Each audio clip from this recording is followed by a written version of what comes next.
Catus Maximus here. I'm doing a cheesy little video of this. I believe this is the 18-inch, maybe it's the 15-inch Great Neck Tools, Chinese made. Kind of S-wing. I credit the S-wing really popularizing these type of super bars. Or excuse me, maybe it's Vaughn that does the super bars, calls these super bars, but these flat pry bars. This one's not, it's kind of old. Made in 2015, I believe. I don't know about the date, but I would assume that might be 2015, somewhere around there. It is Chinese. It does have a limited lifetime warranty, so I suppose if it snaps here, you break the tang off, or it fails up here, they'll break it. You break it, they'll replace it. This is the CVB 15. Great Neck Tools is actually a privately owned tool company, but very few of their American company, but very few of their products are actually made in the United States. What they've done is kind of taken their name recognition. They sell a lot of their tools in, oddball kind of department stores and kind of smaller town, independent hardware shops. That's where you run into a lot of Great Neck Tools.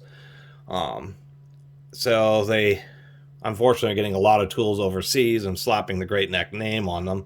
But I guess, versus selling out, at least they've been able to keep their kind of company going, and they still do have some American-made tools.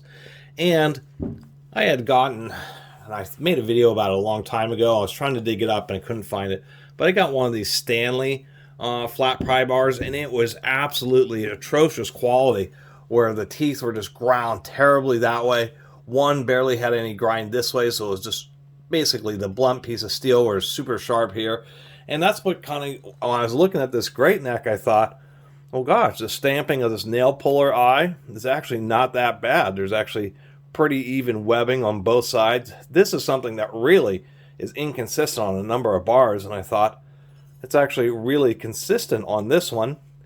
Decent grind. When we look at the teeth, it's actually pretty straight across here. We'll look at it this way. That nail puller fork here is actually pretty evenly stamped.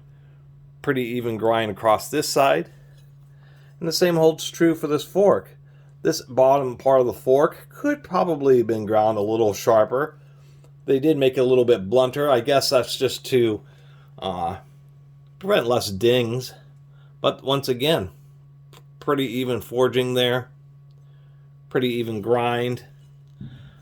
Not a whole lot else to say about something. They even have the extra indent here to try to make that just a little bit more rigid. But as far as a cheap flat pry bar, I still go for a Vaughn. But if you're in a pinch and you're at maybe a True Value, I think maybe sells some Great Neck Tools, and you're in a pinch, or maybe you just want a cheap one a really cheap one to take to a junkyard or something, this Great Neck might actually be a viable option.